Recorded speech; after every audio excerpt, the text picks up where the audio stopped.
Setelah OCCRP memberikan gelar tokoh terkorup dunia kepada Pak Jokowi, tiba-tiba kemarin muncul isu bahwa OCCRP sudah mengklarifikasi, OCCRP sudah merevisi dan menghapus nama Jokowi dari daftar tokoh terkorup dunia.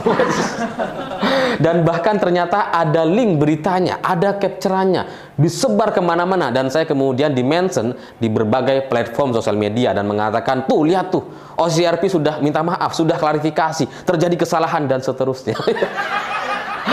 Ya karena kalau kita baca dari judul beritanya saja, itu nampak nggak logis, nggak masuk akal gitu. Karena sekali rilis biasanya ya nggak akan direvisi.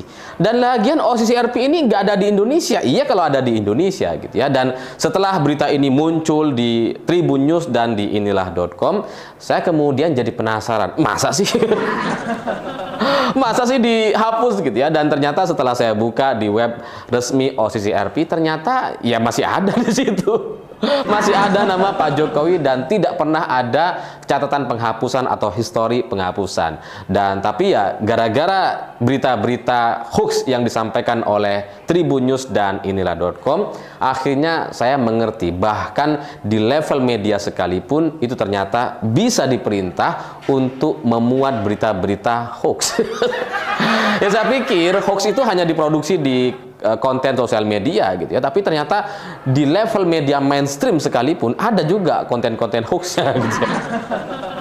Ya hoax semacam ini sebenarnya adalah sebuah standar atau SOP dari kelompok para buzzer gitu ya, untuk kemudian memberikan pembelaan kepada Pak Jokowi. Dan itu biasa saja sebenarnya ketika Pak Jokowi masih berkuasa, tapi setelah tidak berkuasa ternyata SOP itu masih terus dilaksanakan gitu. Dan saya terus terang terkejut gitu, karena bahkan di level media seperti inilah.com dan Tribun News itu ternyata mereka bisa mengeluarkan atau memberikan berita yang hoax gitu. Dan kalau di sosial media, di para konten creator di sosial media, itu ya wajar kalau kemudian mereka membuat pembelaan-pembelaan yang hoax gitu ya. Mereka kemudian capture dari situs resmi OCCRP bahwa corrupt person itu terkait Pak Jokowi itu nggak ada katanya. Ketika dicari corrupt person itu sudah dihapus, linknya tidak ditemukan. Ya sebenarnya itu bukan karena tidak ditemukan atau bukan karena dihapus, tapi ya mereka salah pakai kata kunci gitu. Mereka salah menggunakan kata kunci untuk mencari di searching engine-nya web OCCRP. Jadinya maka kemudian nggak kebaca. Karena biasanya kalau kita punya website dan kemudian ada search kontennya sendiri, itu biasanya memang hanya terfokus kepada satu kata saja. Jadi kalau mau cari, fokus kepada satu kata. Misalkan kalau corrupt saja, person saja gitu. Jangan kemudian disatukan. Memang tidak semua website kemudian bisa menggabungkan dua atau bahkan tiga kata. Dan biasanya kalau kita mencari satu kata kunci di website, itu biasanya terfokus kepada judulnya, bukan isi beritanya. Memang tidak semua, sekali lagi tidak semua website bisa melakukan itu atau memberikan fitur-fitur yang semacam itu. Sehingga kalau di sosial media ini kemudian disebarkan seolah-olah ini sudah dihapus dari website resmi OCCRP, itu karena mungkin mereka pura-pura bodoh atau mereka sejatinya tahu ada celah seperti ini dan kemudian mereka coba untuk membuat kebohongan yang berharap bisa diterima oleh para pendukung Jokowi. Ya karena hoax semacam ini tuh receh sekali dan itu memang disengaja untuk dibuat oleh orang yang mengerti. Mereka tahu betul kalau mereka search dengan kata kunci corrupt dan person seperti itu nggak akan muncul beritanya gitu. Tapi kalau coba diganti kata kuncinya Jokowi, pasti ada itu, atau Joko gitu, pasti ada gitu. Ya, tapi karena para pemuja Jokowi ini memang adalah orang-orang yang tidak mau mendapatkan suatu kebenaran dan memang mereka menunggu berita-berita klarifikasi atau berita-berita yang fantastis semacam ini, maka kemudian mereka menjadi percaya. Dan meskipun ini dibuat dengan sedemikian rupa atau hoax atau kebohongan yang sangat-sangat lucu atau receh, tapi ya mereka percaya betul. Wah, ternyata sudah dihapus, sudah direvisi.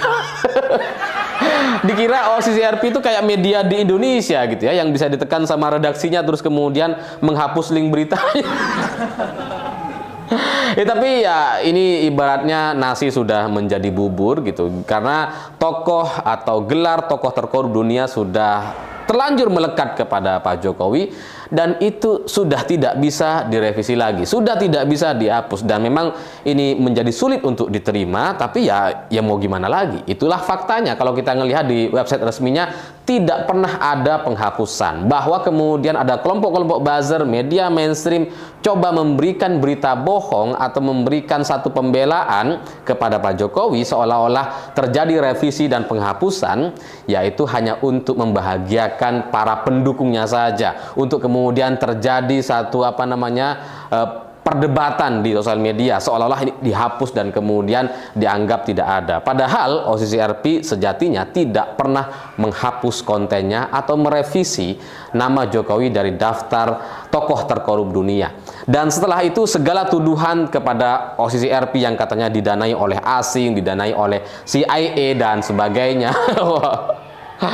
Ya, pada akhirnya kalaupun itu kemudian mau disampaikan, mau disebarluaskan, tidak akan bisa menghapus gelar tokoh terkorup dunia kepada Jokowi. Dan itu sudah menjadi satu fakta sejarah, dan apapun yang terjadi setelah ini itu tidak akan mempengaruhinya. Jadi ya, sejarah sudah tercatat bahwa Pak Jokowi menjadi salah satu tokoh terkorup dunia versi OCCRP, dan itu ya gimana cara menghapusnya?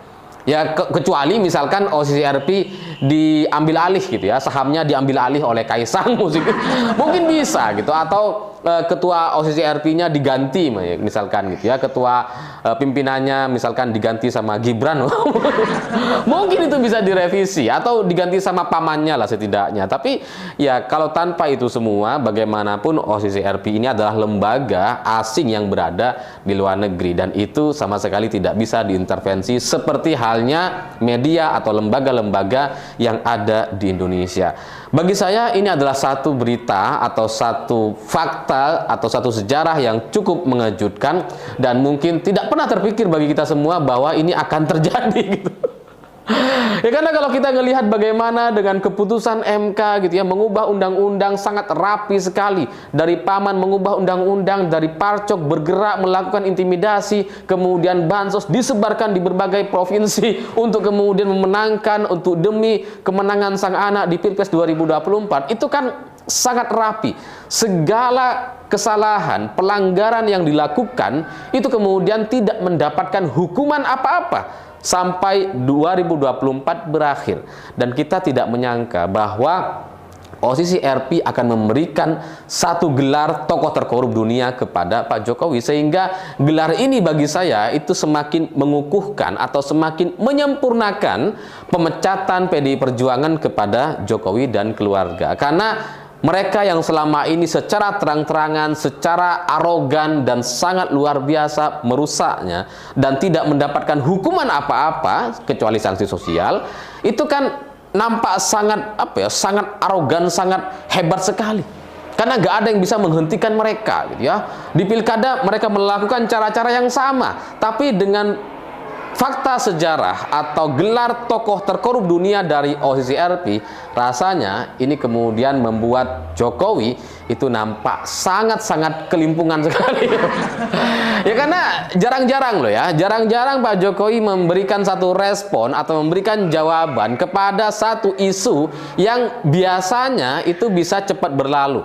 Jarang-jarang Pak Jokowi itu sangat agresif sekali memberikan komentar. Baru di kasus atau di gelar tokoh terkorup dunia yang diberikan oleh OCCRP ini, itu kemudian membuat Pak Jokowi nampak sangat kerepotan sekali. Dikit-dikit komentar, dikit-dikit memberikan pernyataan, dikit-dikit ngundang wartawan.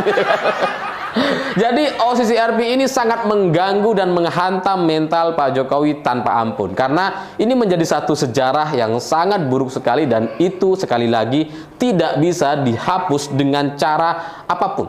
Karena kalau sudah terjadi ya mau gimana, kecuali tadi OCCRP-nya diambil alih. Tapi kalau enggak gitu ya percuma. Mau dibuat dengan isu dana dari CIA, dari asing dan sebagainya, ya sama saja gitu. Lembaga survei kita emang didanai dari mana?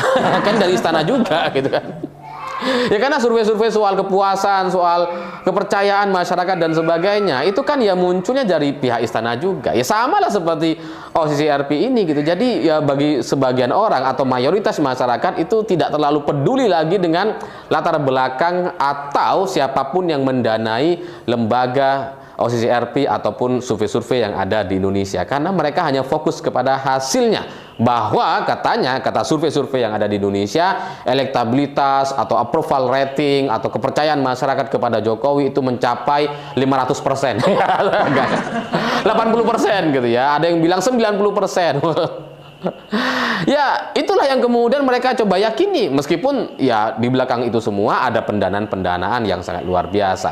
Kenapa sekarang kemudian mereka berbicara soal pendanaan OCCRP? Ya karena ya mereka nggak terima dengan gelar tokoh terkorup dunia yang disampaikan oleh OCCRP. Makanya kemudian coba dibuat apa namanya latar belakang dana yang mendanai OCCRP dan sebagainya. Tapi ya begitulah mereka. Jangankan soal latar belakang, soal cerita-cerita OCCRP yang tidak terjadi sekalipun, mereka buat ceritanya, karang ceritanya untuk kemudian dipercaya sama para pemujanya. Seperti tadi, OCCRP katanya menghapus atau merevisi apa namanya nama Jokowi dari daftar tokoh terkorup dunia, padahal nggak pernah dan tidak sama sekali. Jadi ya semoga konten ini atau video ini bisa dipahami dengan baik, dan kemudian setelah itu kita bisa melihat dan menilai bahwa ternyata sampai sekarang kekuatan media Jokowi dan pengerahan para buzzernya itu masih sangat-sangat kuat dan harus diantisipasi oleh Presiden Prabowo. Karena kalau enggak gitu ya, kalau salah-salah antisipasi, maka jangan-jangan Pak Prabowo nanti sebagai presiden juga bisa hancur karena buzzer dan pengerahan media di tim Jokowi. Saya pikir